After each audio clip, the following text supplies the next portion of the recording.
Hi guys, welcome to our channel mister Sisindri. Big boss season 8 హౌస్లోకి తొలి కంటెస్టెంట్గా entry ఇచ్చిన యష్మి ఆ తర్వాత హౌస్లో మూడో చీఫ్గా ఎన్నికై హౌస్లో పవర్ఫుల్ క్లాన్ను ఏర్పాటు చేసి డ్రాగన్ ఫ్లై బెడ్రూమ్ను దక్కించుకుంది. అయితే వీకెండ్లో బిగ్ బాస్ స్టేజ్ మీదకి వచ్చిన హోస్ట్ నాగార్జున బిగ్ బాస్ హౌస్లో ఉన్న యష్మితో మాట్లాడుతూ ముందుగా ప్రశంసించాడు.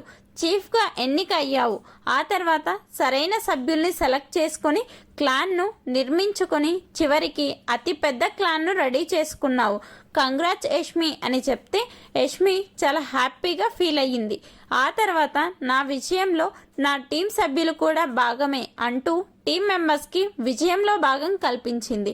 ఆ తర్వాత నాగార్జున మాట్లాడుతూ నువ్వు చీఫ్గా టాస్క్ ఆడి గెలవలేదు, బిగ్ బాస్ రూల్స్ ప్రకారం గెలిచావు కదా, నువ్వు నిజంగా ఆ చీఫ్ అయ్యేంతలా టాస్క్లు ఆడావా అని ప్రశ్నించడంతో యష్మి కొంచెం తడబడింది.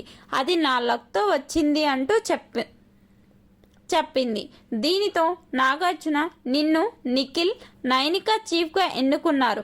ఆ సమయంలో సోనియా ఎందుకు యష్మి అర్హురాలో చెప్పండి అని వారిని ప్రశ్నిస్తుంటే నీకు ఎందుకు అంత కోపం వచ్చింది, చీఫ్గా నిన్ను ఎక్కడ మళ్ళీ తొలగిస్తారో అని భయపడ్డావు కదా అని అడిగేసరికి యష్మి నోట మాట రాలేదు.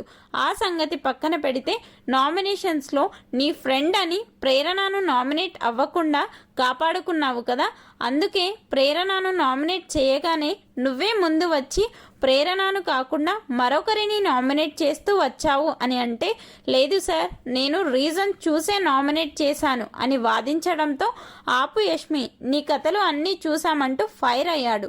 ఆ తర్వాత లక్తో చీఫ్ అయిన క్లాన్ మెంబర్ను బాగానే సెట్ చేసుకున్నావు.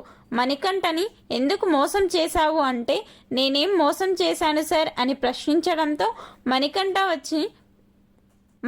వచ్చినప్పుడు నీ క్లాన్లోకి తీసుకుంటాను అని చెప్పావు, కానీ సమయం వచ్చినప్పుడు చేతులు ఎత్తేసావు. ఒకవేళ మణికంఠను నువ్వు తీసుకుని ఉంటే మణికంఠ కూడా టాస్కుల్లో తనని తాను ప్రూవ్ చేసుకునేవాడు కదా అంటూ ప్రశ్నించడంతో సార్ నాకు ఒక ప్లాన్ ఉన్నది, అందులో మణికంఠ లేడు, అందుకే తీసుకోలేదు అని చెప్పింది. ఇక ఫైనల్గా మాట్లాడుతూ ఒకటి అడుగుతా చెప్పు యష్మి, బిగ్ బాస్ హౌస్లో హెడ్ ఎవరు అంటే బిగ్ బాస్ అని చెప్పింది. బిగ్ బాస్ తర్వాత హెడ్ ఎవరు అంటే సంచాలక్ అని చెప్పింది. దీనితో నాగార్జున కదా సంచాలక్ నిర్ణయమే తుది నిర్ణయం అని బిగ్ బాస్ పదే పదే చెప్తూ ఉన్నాడు. కానీ సంచాలక్ ఒక నిర్ణయం చెప్పిన తర్వాత మళ్ళీ సంచాలక్పై ప్రశ్నించడం ఏమిటి?